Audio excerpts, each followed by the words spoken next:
ओम श्री परमात्मने नमः। अथ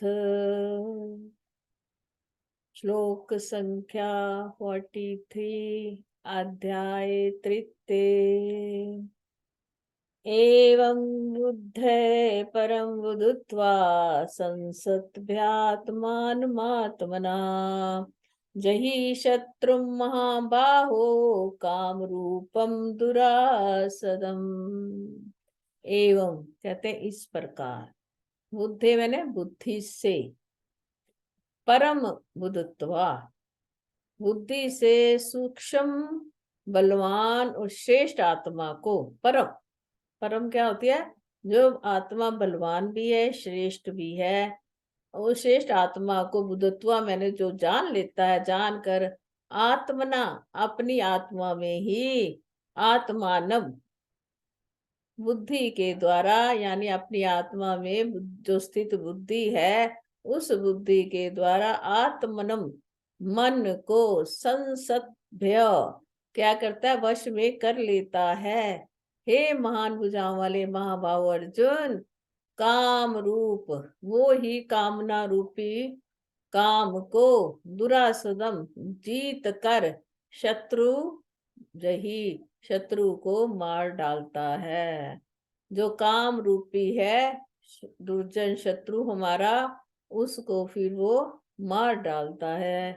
कहते हैं अर्जुन, जो बुद्धि के द्वारा परम आत्मा को जान जाता है और उसको जानकर मन को वश में करता हुआ क्या करता है? उस कामना को, जो काम होता है उसको जीत लेता है। काम क्या है? हमारा बहुत बड़ा शत्रु है जीवन में। उस शत्रु को अगर हमने जीतना है तो हमें क्या होना चाहिए? आत्मनम अपनी मन को कंट्रोल में करना चाहिए। सबसे ज्यादा तो हमारा मन ही वश में नहीं आता। अगर हमें कामनाओं को जीतना है, जो हमारे मन में इतनी कामनाएं प्रति क्षण उठती रहती हैं, उसका हल अर्जुन को श्री कृष्ण ने बताया है। क्योंकि अर्जुन भी डावाडोल हो रहा है इसमें युद्ध करने के लिए, तो भगवान उसको एक ही निर्णय करते हैं, ये तू मन को संभाल ले। अपने मन में जो तेरे विचार आए जा रहे हैं, बार बार सोच रहा है युद्ध करूं ना करूं, इस मन को एक जगह नियंत्रण कर ले बुद्धि के सहारे। किसको? बुद्धि के द्वारा। मन कहाँ से जीता जाए? जब तक बुद्धि कार्य नहीं करेगी। तभी उन्होंने क्या? बुद्धत्वा जानकर, ऐसा जानकर अपनी बुद्धि का प्रयोग कर, अपनी बुद्धि से, एवं बुद्धे इस प्रकार अपनी बुद्धि से क्या कर, तू परमात्मा को जान ले कि आत्मा ना कभी मरता है ना कभी जीता हो है।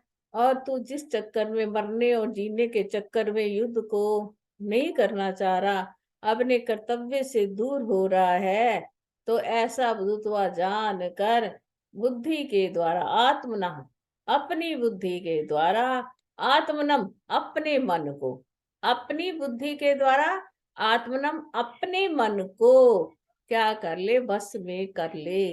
जब तक तो अपने मन में ये विचार का निर्णय नहीं ले लेता बुद्धि के द्वारा कि मुझे कर्तव्य कर्म करना मेरे लिए आवश्यक है, तब तक तू अपने शत्रु को, जो अंदर का शत्रु है तेरा कामना वाला, काम वाला, वो शांत नहीं हो सकता। और हमें काम को ही सबसे पहले शांत करना है। वो 5 शत्रुओं में से एक बहुत बड़ा हमारा शत्रु है। और अब तेरा कार्य अपने कर्तव्य का पालन करना। कर्तव्य के पालन करने के लिए तो तुझे इस काम रूपी शत्रु को जीतना ही पड़ेगा। जीतना ही पड़ेगा, युद्ध करना ही पड़ेगा, कर्तव्य कर्म करना ही पड़ेगा।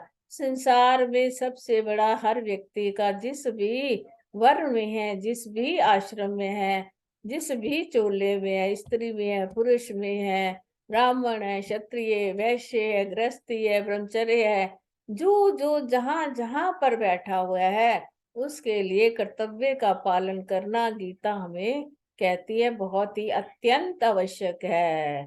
कर्तव्य के बिना काम नहीं चलेगा। अपने अपने कर्तव्य कर्म सबको बड़े सही से करने चाहिए। कभी उस कर्तव्य कर्म से पीछे नहीं हटना चाहिए। कर्तव्य कर्म से डोलना भी नहीं चाहिए, करूं ना करूं, सवेरे उठूं ना उठूं, आज नौकरी करने जाऊं या ना जाऊं, कमाने जाऊं, ये सब क्या है? ये बहुत जरूरी है जिस आश्रम में भी रहते हैं हम। जिस आश्रम का जो जो कर्तव्य हमारे लिए बनता है वो हमें करना बहुत ही अत्यंत आवश्यक है। इसीलिए भगवान श्री कृष्ण ने अर्जुन को कर्तव्य कर्म करने के लिए उत्साहित किया। हरिओम तत्सत। हरिओम तत्सत।